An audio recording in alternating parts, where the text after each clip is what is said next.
아침에 일어나서부터 혈당을 급격하게 높이는 음식, 이를테면 과일이라든지 빵이라든지 콘프레이크라든지 이런 걸 먹게 되면 하루 종일 혈당이 춤을 춰요. 혈당 스파이크도 생기고 이러면 하루 종일 당이 땡깁니다. 이런 몸의 특징이 흔히 당 떨어졌어, 뭐 어디 먹을 거 없어 찾는 사람들, 그게 에너지 효율이 떨어진 몸이란 말이에요. 그러니까 인슐린이 올라가 있는 인슐린 저항성의 증상 중에 하나거든요. 그런 사람들은 시도 때도 없이 배가 고프다고. 왜? 당 떨어지면 지방을 끄집어 쓰지를 못하니까 연료가 들어와야 이제 몸이 움직이는 그런 몸이란 말이에요. 그러니까 그게 식탐이 많아서가 아니에요. 몸이 나빠져 있기 때문에 나타나는 증상이란 말이에요. 인슐린 저항성이 안 좋기 때문에 나타나는. 그렇죠. 인슐린 저항성이 왔기 때문에 나타나는 증상이니까 치료가 필요한 몸인 거죠. 올 들어서 이게 갑자기 인기를 끈 이유가 이 방법을 먼저 해봤던 선배들이, 제가 쓴 책이 이제 좀 인기를 얻으니까 댓글로 나는 몇 년 전부터 했는데 너무 효과 봤어요. 지금도 살이 다시 안 찌고 잘 유지되고 있어요. 이런 댓글들을 보니까 이게 한 달만 하면 되는 데다가 첫 주에만 조금 힘든 거를 참으면 그 다음엔 할만한가 본데,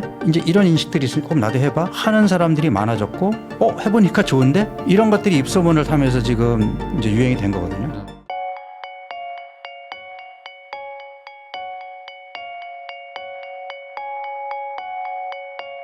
그러면은 지금 이제 말씀해주신 것처럼 이렇게 그 이제 뭐 식욕이라든지 뭐 이런 것들을 좀 조절을 해가지고 치료를 해야 될 텐데, 그렇죠. 그 치료하는 방법이 뭔지 그럼 조금 더 명확하게 얘기해주시면은 이제 좋으실 것 같거든요. 자, 앞서 이제 지방간의 치료는 과당과 술을 끊으면 된다라고 얘기했는데, 뭐 그거 하나만 가지고 되는 건 아니겠죠. 왜냐하면 지방간의 원인은 워낙 여러 가지가 있으니까. 그렇지만 가장 대표적인 게 술과 과당이었기 때문에 그거를 강조했던 거고, 그 다음에 또 하나 중요한 게 뭐냐면 상대적인 탄수화물의 과잉 섭취.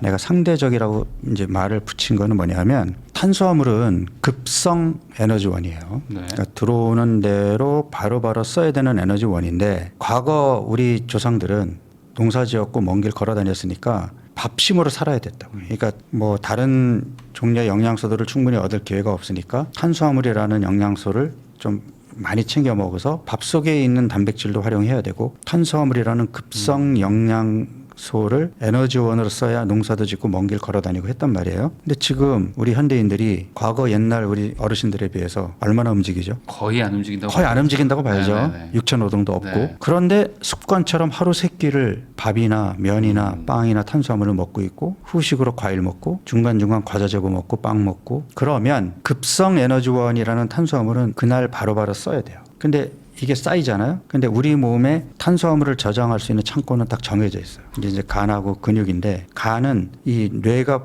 포도당만을 요구하는 장기이기 때문에 뇌한테 안정적으로 포도당을 공급하기 위해서 이제 자기가 보관하는 거고, 근육은 지가 쓰기 위해서 보관하는 거라 이 창고가 한계가 있어요. 한없이 보관을 못 해요. 그래도 넘쳐나면 어떻게 될까요? 그게 이제 지방으로 가는 그렇죠. 거 아닙니까? 근데 그게 피하 지방으로 가주면 좋은데, 이게 이제 엉뚱한 곳에 가는 게 지방간, 지방 근육, 지방 췌장, 내장 지방 또는 심장 근육, 콩팥 주위 이런 데 가서 붙어요. 그럼 이거는 다 엉뚱한 데 가서 붙는 지방은 우리 몸에 다 독이에요. 그런 것들이 병을 일으키는 거란 말이에요. 그러면 어느 날부터 내가 배가 나오고 뭐 일단 뭐 혈당이나 콜레스테롤이 움직이기 시작했으면 엉뚱한 데 지방이 붙어 있을 가능성이 높은 거거든요. 지방간을 포함해서. 그러면 치료가 뭐죠? 그럼 탄수화물을 줄여야죠. 줄여야죠. 그러니까 전체적인 탄수화물의 섭취량을 줄여야죠. 내가 앞에 상대적이라는 표현을 붙인 거는, 내가 운동도 많이 하고 의식적으로 많이 걷고 움직이고 활동량이 많으면 더 먹어도 상관없어요. 하루 1시간 헬스클럽 가서 운동하는 게 활동량의 전부고, 하루 종일 앉아서 일하고 움직이지 않는 사람에게는 하루 세끼 밥도 많은 거거든요. 그러니까 그런 사람들의 경우에는 밥량도 줄여야 되겠죠. 근데 정말 줄여야 될 탄수화물은 뭐죠? 과당이 들어가 있는 나쁜 탄수화물이죠. 과당이 들어가 있는 나쁜 탄수화물은 아예 끊어야죠. 걔네들은 아예 끊고, 그 다음에 우리가 좋은 탄수화물이라고 얘기하는 곡류, 콩류 이런 것들 위주로 먹되, 이것도 내 신체 활동량에 맞게 먹어야죠. 그러면 내가 일반적으로 이제 사람들한테 권하는 건 뭐냐면, 가급적 저녁 식사에서는 좀 제한하라는 거죠. 왜? 저녁 먹고 나서는 움직일 일이 없으니까. 내가 저녁에 밥을 먹었다면 밥도 많이 먹어도 안 되지만 나가서 걷고 움직여야죠. 그렇기 때문에 탄수화물은 오전 중 또는 아침이나 점심에 먹는데, 저는 개인적으로는 점심에 밥의 형태로 먹는 걸 권하고 있어요. 왜냐하면 아침에 일어나서부터 혈당을 급격하게 높이는 음식, 이를테면 과일이라든지 빵이라든지 콘프레이크라든지 이런 걸 먹게 되면 하루 종일 혈당이 춤을 춰요. 올라갔다 떨어졌다. 혈당 스파이크도 생기고 이러면 하루 종일 당이 땡깁니다. 그러니까 당이 땡기는 증상을 보이는 원인도 여러 가지가 있는데 앞서 이제 인슐린 저항성을 얘기했잖아요. 그러니까 인슐린 저항성이 있는 몸은 공복 상태에서도 인슐린이 올라가 있다고 얘기했죠. 네. 그러면 탄수화물 먹으면 어떻게 돼요? 더 올라가죠. 더 올라가잖아요. 네. 중요한 거는 인슐린이 올라가 있는 동안에는 몸이 지방 조직에서 지방을 못 끄집었어요. 앞서 내가 연비를 얘기했잖아요. 그러니까 우리 몸이 하이브리드 차처럼 당하고 지방을 에너지원으로 쓰는데 당이 바닥으로 떨어져 있어야 인슐린이 떨어지면서 지방 창고의 문이 열리니까 비축하던 지방이 나오고 탄수화물을 먹어서 혈당이 올라가면서 인슐린이 올라가게 되면 지방 창고의 문을 닫아버려요. 그래야 내 몸이 안정적으로 당을 주도적으로 쓸 거 아니에요. 당이 올라가면 당만 쓰고 당 떨어지면 지방만 쓰고 이게 연비가 좋은 몸이거든요. 네. 그런데 당이 올라가서 인슐린이 올라가 있는데도 당도 제대로 못 써. 그리고 당이 떨어지면 지방을 끄집어 써야 되는데 지방도 제대로 안 나와. 이게 연비가 떨어지는 몸이란 말이에요. 그러니까 이런 몸의 특징이 흔히 당 떨어졌어. 뭐 어디 먹을 거 없어. 찾는 사람들 괜히 냉장고 열고. 그게 에너지 효율이 떨어진 몸이란 말이에요. 그러니까 인슐린이 올라가 있는 인슐린 저항성의 증상 중에 하나거든요. 그런 사람들은 시도 때도 없이 배가 고프다고요. 네. 왜? 당 떨어지면 지방을 끄집어 쓰지를 못하니까 연료가 들어와야 이제 몸이 움직이는 그런 몸이란 말이에요. 그러니까 그게 식탐이 많아서가 아니에요. 몸이 나빠져 있기 때문에 나타나는 증상이란 말이에요. 심지어. 인슐린 저항성이 안 좋기 때문에 나타나는. 그렇죠. 인슐린 저항성이 왔기 때문에 나타나는 증상이니까 치료가 필요한 몸인 거죠. 네. 인슐린 저항성을 정상으로 돌리려는 저녁을 먹고 나서 건강한 몸은 그 다음날 아침까지 배가 안 고파야 돼요. 안 고파야 돼요. 네. 그런데 인슐린 저항성이 있는 몸은 건강한 몸은 자고 있는 동안에는 인슐린이 바닥에 있어야 되겠죠. 그래야 몸이 자고 있는 동안 지방을 쓴단 말이에요. 네. 근데 인슐린 저항성이 있는 몸은 늘 인슐린이 올라가 있어요. 근데 이런 사람들이 배가 고프니까 저녁 먹고 나서도 잠자리에 들기 전까지 입이 심심하다는 이유로 과일을 먹거나 네. 견과류를 먹거나 뭘 먹고 자잖아요. 그러면 또다시 혈당과 인슐린을 올려놓고 자는 거잖아요. 그럼 자고 있는 동안에 인슐린이 계속 올라가 있겠죠. 그러면 지방이 안 나오겠죠. 네. 그러면 저녁 식사하고 나서 아침에 일어나서 아침 먹을 때까지 12시간 동안 그 사이에 잠깐 들어온 당 가지고는 이제 그 당을 가지고 서로 싸워야 돼요. 뇌하고 이제 우리 몸의 조직 장기하고 뇌 입장에서는 아니 내가 안정적으로 당을 먹어야 되는데 왜 얘네들이 지금 당을 먹겠다고 난리야. 네. 근데 얘는 컨트롤러니까 자기 전에 먹고 자. 뇌가 명령을 내린다니까요. 왜? 그렇게 안 하면 밤에 뇌가 예민해져 있어 자꾸 깨요. 그러니까 그걸 아는 거야. 먹고 자야 잘 수 있다라는 걸 아는 거야. 이것도 인슐린 저항성의 증상인데 그러니까 사람들이 중간중간에 자꾸 뭐 입이 땡겨서 먹는 걸 너 식탐이 많구나. 또는 저녁 먹고 나서 또 먹고 자야 되는 거를. 야식 습관 좀 끊어. 아니 못 끊는다니까요. 그러니까 그게 아니 몸을 고쳐. 아니 그러니까 어려운 게 아니라 몸을 치료해야 되는 거를 망가져서 나타나는 증상을 야식 먹는 건 증상이다. 증상이죠. 근데 네. 이 증상을 망가진 몸을 치료해야 되는데 그걸 얘기 안 하고 야 너는 왜 그렇게 의지력이 없어? 네. 끊어봐. 되냐고요. 그러니까 실패하는 거예요. 그러니까 네. 병을 치료할 생각을 안 하고 나타나는 증상을 자꾸 원인이라고 착각을 하니까 이런 말도 안 되는 일이 벌어지는 겁니다. 그럼 우선은 간헐적 단식을 하는 게 그 가장 첫 번째인가요? 그럼 이걸 끊는. 자, 그러면 간헐적 단식이라는 방법을 앞서 인슐린 저항성 또는 간에 있는 기름도 굶어야 어쨌든 끄집어 쓸 거 아니에요. 네. 그러니까 간헐적 단식을 통해서 지방간과 인슐린 저항성을 개선해 주는 건 맞는데 앞서 인슐린이 올라가 있으면 지방을 잘 끄집어 쓰지 못한다고 얘기했잖아요. 그런데 내가 지금 현재 몸을 정상으로 예전의 건강한 몸으로 돌리기 위해서는 지금 먹고 있는 탄수화물의 양도 좀 줄여야 돼요. 네. 그러면 당 떨어지면 못 견뎌하는 몸인데 당을 줄이면 어떻게 되죠? 뭐 진짜 뭐 난리 나겠죠. 난리 나잖아요. 네. 빨리 먹어 막 하겠지. 뭐. 일단 힘들지 몸이. 그러니까 좀 무기력해져요. 네. 그러니까 심한 경우에는 뭐 두통도 생기고 막 어질어질하고 진짜 쓰러질 것처럼 그러니까 집중도 안 되고 나 이렇게 다이어트 하느니 그냥 나 먹고 살찔래 이렇게 되는 거거든요. 그러니까 그만큼 힘들다는 거예요. 지방을 안 쓰고 당만 쓰던 몸에 탄수화물을 줄인다고 제안을 하게 되면 당연히 이런 힘든 게 나타나잖아요. 그러면 몸은 또 어떤 일이 벌어지냐면 지방을 끄집어 쓰기에 인슐린 때문에 힘드니까 만만한 근육 단백을 끄집어 와서 근육 단백에는 아미노산을 포도당으로 바꿔 쓰거든요. 근육이 빠진다고. 대사 유연성이 떨어져 있고 인슐린 저항성이 심한 몸일수록 살 빼겠다고 탄수화물을 제한하면 근육이 빠집니다. 근데 근육이 빠지는 건 굉장히 불리한 거잖아요. 그러니까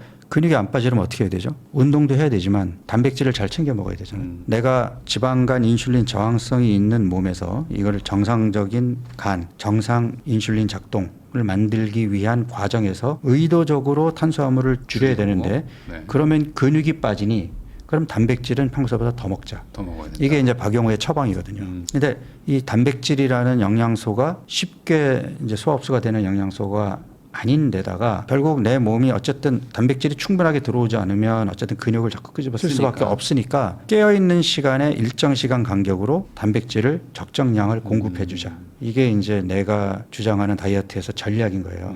근육 손실을 최소화하기 위한 전략. 네. 그래서 일정 시간 간격으로 단백질을 공급해 주면 피 속의 아미노산 농도가 플러스가 되니까 내 몸이 어쨌든 아미노산을 끄집어 그거라도 쓰더라도 쓰니까. 근육을 끄집어 쓰는 걸 최소한으로 줄일 수 있겠죠. 네. 언제까지 내 몸이 본격적으로 지방을 잘 쓰는 몸이 될 때까지는 단백질을 공급해 줘야 된단 말이에요. 탄수화물을 물론 충분히 먹으면 근육은 안 빠지겠지만 지방도 안 나오겠죠. 네.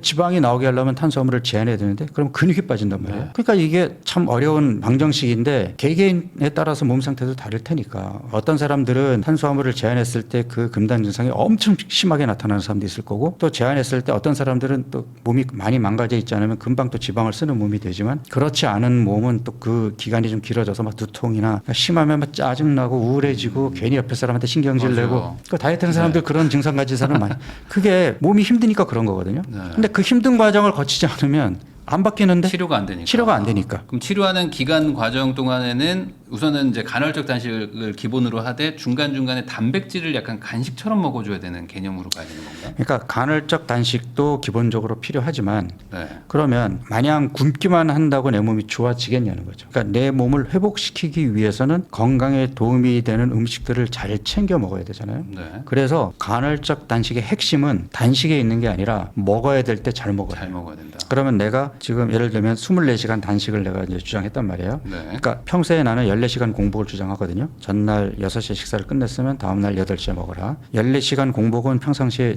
지키면서 이제 인슐린을 쉬게 해주는 건데 인슐린 저항성이 있는 사람들은 그거가 좀 부족하니까 일주일 중에 하루 정도를 그 14시간을 24시간으로 늘려라. 쉽지 않겠죠. 네. 14시간도 만만치 않은데. 못 참을 것 같아요. 네, 그럼 못 참으면 나는 참지 말라는 거예요. 왜냐하면 몸이 힘들어서 그만큼 망가져 있어. 그러면 24시간 욕심내서 하지 말고 16시간까지 버텨보고 힘들면 먹고 그다음에 한 18시간까지 버텨보고 조금씩 하라는 거죠. 왜냐하면 몸이 단계적으로 하면 익숙해지는데 한 번도 24시간을 굶어보지 못했던 사람이 몸이 건강하지도 않은데 나는 해볼래 하고 욕심냈다가 그냥 짜증내고 나 안 해 그러고서는 네. 그냥 폭식으로 가는 것보다는 그냥 16시간, 18시간 단계적으로 가는 게 낫다는 거죠. 그래서 간헐적 단식을 24시간을 한다면은 예를 들어 일주일에 내가 하루 하겠다. 그럼 일주일에 나머지 6일은 잘 먹어야 되잖아요. 잘 먹어야 되는 나머지 6일은 하루 3번 또는 4번에 걸쳐서 탄수화물은 줄이고 단백질은 더 챙겨 먹고 건강식으로 배불리 먹으라는 거죠. 자꾸 또 나한테 오는 질문이 저는 이제까지 적게 먹어야 살이 빠진다고 알고 있었는데 배불리 먹어서 살이 빠질까요? 그래서 간헐적 단식을 하는 거예요. 건강한 음식을 배불리 먹어서 내 몸에 건강한 음식을 채워놓고 그리고 일주일에 한 번 또 익숙해지면 2번까지 일주일 통틀어서 먹은 양은 평균을 내면 마치 저칼로리식처럼 하루에 먹은 양은 적거든요. 네. 그렇지만 나는 포만감 있게 먹었단 말이에요. 중요한 건 그러면 내 몸이 속아서 기초대사량을 안 떨어뜨린다고. 그럼 계속 체중과 체지방이 빠져요. 근데 그 전제가 있지. 잘 먹어야 된단 말이에요. 네. 근데 내가 24시간 간헐적 단식에 꽂혀서 나는 그렇게 할래. 그리고 나머지 6일 동안도 대충 먹고 그리고 하루 굶어버리면 네. 저칼로리 식사보다 더 나쁘지. 거기에서 장점이 뭐가 있죠? 우선 들어온 거 자체가 별론데 이거 가지고 아무리 해봐야 안 되는. 아니 이미 들어오는 게 별로니까 기초대사량을 떨어뜨렸다니까 내 몸이. 네. 적게 먹는 다이어트가 실패하는 원인 중에 하나가 내 몸이 곧바로 거기에 대한 적응 반응을 보여서 수입이 적게 들어오면 당연히 지출을 아끼겠죠. 지출을 아끼고. 그러면 기초대사량이 떨어져서 똔똔이 됐는데 적게 먹는다고 체중이 움직이냐? 그거를 지방으로 쓰길 기대하고 이렇게 하지만 안 써준다. 당연히 안 써지죠. 아, 그러면 그냥 살은 계속 남고 근육만 빠지고 근육만 빠지죠. 더 거미형 몸매가 그렇죠. 되는 악순환이네요. 네. 그렇게 해오셨잖아요. 네, 저는 그렇게 했습니다. 네. 이제 바뀌어야죠. 그러면은 제가 이제 앞으로 한다 그러면은 저는 이제 보통 저녁 때 먹는데 저녁에서 약간 뭐 야식 시간대에 한 끼를 먹는 걸로 하거든요. 왜냐면 점심 때도 한 끼를 해봤는데 밤에 못 참겠더라고요. 그래서 어차피 밤에 먹을 거면 낮에는 참을 수. 예를 들어서 밤에 이렇게 왕창 먹어서 혈당과 인슐린이 올라가 있는 상태에서 잠자리에 들었다고 치잔 말이에요. 네. 건강해질까요? 여러모로 총체적 난국이네요. 그럼 6시 이후에는 먹지 않는 게 우선은. 그러니까 잠자리에 들기 최소 4시간 전에는 음식을 끝내야 혈당과 인슐린을 바닥에 떨어뜨려 놓고 잘 거 아니에요. 그러니까 적어도 그거는 가장 기본적인 거죠. 그러니까 그걸 해야 된다. 우리 몸이 24시간을 주기로 설카디안 리듬이라는 게 있단 말이에요. 그러니까 호르몬 분비도 다르고 아침 저녁에 이 오전 중에 올라가는 호르몬이 있고 또는 그 인슐린처럼 낮에는 그러니까 아침부터 저녁까지 계속 일을 하지만 밤에는 푹 쉬어야 되는 호르몬이 있고 낮에는 잠잠하다가 밤이 되면 분비돼가지고 숙면을 하게 만드는 멜라토닌이라는 호르몬도 네. 있고 그러니까 우리 몸이 낮과 밤이 다르거든요. 그러니까 낮에는 활동을 해야 되고 밤에는 휴식과 수면을 취해야 되잖아요. 이걸 이제 생체 시계라고 얘기를 하는데 이 생체 시계가 중추 시계가 있고 말초 시계가 있어요. 이 중추 시계 말 그대로 뇌에 있는 시계고 말초 시계는 우리 몸 그러니까 조직과 장기에 있는 시계인데 얘네들이 싱크로가 되는 게 건강한 몸이거든. 근데 뇌 시계는 밤낮을 뭘로 감지하냐면 눈으로 빛의 자극이 들어오는 걸로 밤낮을 구분해요. 몸은 음식이 들어오면 낮이고 음식이 들어오지 않으면 밤이에요. 그 옛날에 이런 실내등이 없던 시절에는 깜깜한데 밤에 뭐 먹을 수 있었겠어요? 뭐 어렵겠죠. 네, 그냥 낮에 먹었겠지. 네. 그리고 어두워지면 잤겠죠. 네. 그러니까 우리 몸은 그게 정상이거든. 그런데 이제 이 실내등이 발달해 있다 보니까 우리가 저녁을 먹어도 밝은 불빛 아래에서 먹으니까 뇌는 그걸 낮이라고 착각하는 거예요. 마지막 식사를 끝내고 나서부터는 이제 그 조명도 좀 어둡게 하고 이제 잠을 준비를 해야 이제 몸에서 멜라토닌이 분비될 거 아니에요. 그렇게 해서 밤에 7시간 이상 숙면을 취하고 그다음에 아침 옛날 같으면 이제 동굴로 들어오는 그 햇살의 빛의 자극으로 눈이 띄어지면 그다음부터 낮은 거예요. 우리는 자명종 소리에 깨잖아. 자고 있을 때는 이렇게 새까만 커튼으로 딱 이제 빛을 차단해 놓고 자명종 소리에서 깼다면 일어나서 커튼을 걷어서 햇빛을 쬐야 내 몸은 그때부터 낮은 거. 그러니까 그런 생활을 하면 내 몸의 생체 시계가 싱크로가 되기 때문에 그러면 건강한 몸이 되는 거예요. 이게 어떻게 보면 가장 기본인데 현대인들의 건강을 해치는 위해 요인 중에 하나가 이 싱크로가 깨지는 거예요. 네. 특히 숙면이 안 되는 거. 그러니까 7시간 이상 숙면을 취하는 게 건강 관리에 대해서 제일 중요해요. 우리 몸이 자고 있는 동안에 망가진 걸 수리하고 부족한 거 메꾸고 근육도 갖다 붙이고 그때 하는 일이 많거든요. 그러니까 면역 시스템도 재정비하고 그런데 숙면이 안 되고 자꾸 중간에 깨고 자는 시간이 짧아지면 어떻게 돼요? 야금야금 몸이 망가지겠죠. 그렇겠죠. 네. 숙면이 안 되면 내가 간헐적 단식을 하든 저탄고지를 하든 운동을 하루에 3시간씩 하든 네. 아무 소용 없어요. 근데 또 밤에 안 먹으면 예를 들어 이제 막 계속 입에 뭐가 좀 땡긴다 이런 분들이 아니 그러니까 또 그게 내가 얘기했잖아요. 안 그게 먹으면 병이라니. 잠을 못 자. 아니 그러니까 그게 지금 인슐린 저항성의 증상이잖아요. 네네. 그 증상을 해결해서 치료를 받아야지 나는 야식 못 끊어요 하고 계속 탄수화물 먹고 자면 인슐린 저항성이 치료가 되겠냔 말이에요. 그럼 우선 점심 저녁을 좀 든든하게 좀 이렇게 저탄으로 아니요. 해서 그러니까 먹어라. 처음에는 힘든 과정이 필요하죠. 그러니까 인슐린 저항성이 개선되는 시점까지는 어쩔 수 없죠. 당연히 힘들겠지만 네. 참아야지 어떻게. 담배 끊을 때 손쉽게 참아야지. 끊던가요? 참아야 되잖아. 근데 그 단계를 거쳐야 그 다음에 평화가 찾아오는데 네. 사람들이 그 단계를 거치지 못하는 이유가 이걸 병이라고 인식하지 못하기 때문에 그런 거예요. 이게 병이라고 생각되면 내 몸이 치료될 때까지 내가 참아봐야지가 되는데 그걸 병이라고 생각 안 하니까 그래 나는 야식 체질인가 봐. 그냥 난 밤에 먹는 게 내 몸에 맞아. 합리화시키면서 먹어버리거든. 네. 그러니까 인식이 잘못돼 있기 때문에 이런 결과가 나오는 거죠. 그러면은 뭐 늦어도 저녁 8시 전에는 이제 밥은 다 먹어야 되고 가능하면 이제 저탄으로 먹는 거고 그러니까 저녁 시간에는 왜냐하면 저녁 먹고 나서는 활동이 거의 없으니까. 낮에는 좀 탄수화물 좀 먹어도 되고 왜 낮에는 활동량이 많으니까. 그 가능하면 좀 단백질을 좀 잘 챙겨 먹어야 된다. 왜냐하면 단백질이 생각보다 몸에 그 소화 흡수되기가 쉽지가 않아요. 그러니까 내가 이제 물어보면 저는 고기도 좋아하고 네. 저는 달걀도 많이 먹는데요. 이제 이렇게 얘기하시는 환자분들이 있는데 아니 몇 끼니 그렇게 드세요? 이렇게 물어보면 아니 뭐 그냥 낮에는 대충 고구마도 여러 떼었고 아침에는 뭐 과일 먹고 고기 먹는 게 어쩌다 가족들이 고기 먹으러 가가지고 한 4인분 먹었다. 그러니까 나는 고기를 많이 먹으라고 얘기하지만 몇 끼니 단백질 섭취가 충분했냐는 거죠. 그러니까 사람들이 그걸 착각하는 거예요. 이게 단백질은 몇 끼니 들어오지 않으면 한 끼에 왕창 먹는다 그래서 몸에 충분한 양으로 소화 흡수가 안 돼요. 그러면 거의 뭐 달걀을 많이 먹어야 되겠네요, 이게. 달걀이 양질의 단백질이면서 가성비가 좋잖아요. 네. 다른 단백질 음식에 비해서 값이 싸니까. 그러니까 나는 달걀을 많이 활용하는 거는 굉장히 좋은 방법이라고 생각을 하는 거죠. 그러면은 이제 매 끼니마다 최대한 좀 달걀 음식이나 이런 것들을 먹어야 된다. 아니 뭐 최대한. 단백질이 달걀만 있는 게 아니에요. 두부도 있고 뭐 생선도 있고 뭐 해산물도 있고 종류가 많으니까 다양한 종류의 단백질을 매 끼니 챙겨 먹겠다 하는 생각만 가져도 지금부터 나이 들면서 생길 수 있는 근손실을 최소화할 수 있다는 거죠. 그러면 이거 밥 공기 대신에 단백질을 그만큼 먹는다는 식으로 약간 좀 단순화해도 좀 될까요? 우리가 흔히 이제 아주 단순화시켜서 얘기하는 게 이 손으로 채소 양손바닥 네. 크기, 탄수화물 주먹 크기, 단백질 손을 쫙 폈을 때 이 손바닥 크기, 이 네. 손바닥 크기의 무언가. 고기, 생선, 달걀 그런 거 먹는 거예요. 근데 이 주먹 크기도 나는 활동량이 많은 사람들이 해당하느냐. 그러니까 우리가 어차피 하루 3끼를 먹으니까 주먹 크기의 탄수화물을 하루 3끼를 먹는다 그러면 적어도 운동도 해야 되고 좀 움직여야 되는데 식사하고 나서 하루 종일 앉아 있는 분들은 이 주먹 크기의 탄수화물도 많을 수 있어요. 더 줄여야 됩니다. 그러면 아예 안 먹어도 되나요? 안 됩니다. 그건 안 됩니까? 네. 무조건 먹어야 됩니까? 아니 무조건 먹어야 된다라는 표현은 조금 그런데 우리 몸에서 만들어내지 못하기 때문에 외부에서 음식을 통해서 얻어야 되는 영양소가 그런 영양소 앞에다가 필수라는 말을 붙여요. 네. 그러니까 필수 아미노산, 필수 지방산 네. 있어요. 얘네들은 반드시 음식으로 챙겨 먹어야지 우리 몸에서 못 만들어요. 근데 필수가 붙은 탄수화물은 없어요. 그러니까 왜냐하면 탄수화물은 우리 몸에서 만들어낼 수 있는 소스들이 많아요. 그러니까 우리가 지방이 분해되면 지방산과 글리세롤로 분해가 되는데 이 글리세롤이 간에서 포도당으로 바뀌게 되고 그 다음에 그 앞서 얘기한 것처럼 근육단백의 아미노산 중에서 탄수화물로 바뀌는 아미노산들이 있고 그 다음에 뭐 어쨌든 우리가 이제 운동 중에 불완전 연소가 된 젖산 같은 경우도 다시 포도당으로 바뀌고 그러니까 포도당으로 나올 수 있는 것들은 많으니까 그만큼 포도당이 중요하니까 뇌에서 중요한 에너지원이고 그러니까 우리 몸에서는 그러니까 포도당을 만들 수 있는 소스들이 많긴 해요. 그렇지만 안정적으로 뇌한테 포도당을 공급해 줄 수 있는 최소 용량은 들어와 줘야죠. 그러니까 우리 몸에다가 뇌가 긴장하지 않게 이 정도는 내가 공급해 줄게라고 해야 근손실도 막을 수 있고 우리 몸에서 왜냐하면 탄수화물이 또 지나치게 많으면 병이니까 적정량을 먹되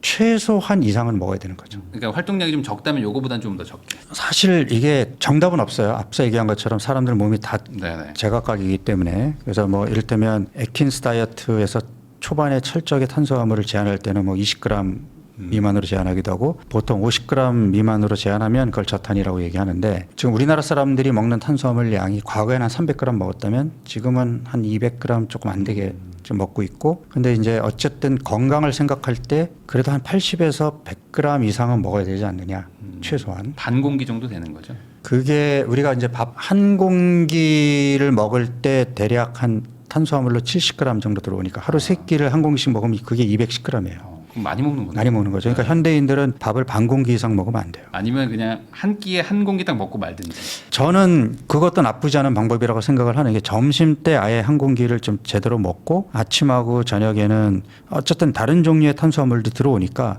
너무 밥에 대한 욕심을 내지 말자 하는 것도 한 방법이라고 봅니다. 그러면 지금 말씀해 주시는 것들을 보면은 지방을 먹어야 된다는 얘기는 지금 안 해주셨는데. 왜냐하면 지방도 이제 우리가 좋은 지방들이 있잖아요. 우리 네. 등푸른 생선, 뭐 아보카도, 뭐 견과류, 올리브 오일, 들기름, 아보카도 오일 다 건강한 지방이거든요. 좋은 지방. 네. 요 지방만 따로 챙겨서 골라 먹을 수 있나요? 아니 왜냐면 그 저탄고지 막 하셨던 분들도 막 있잖아요.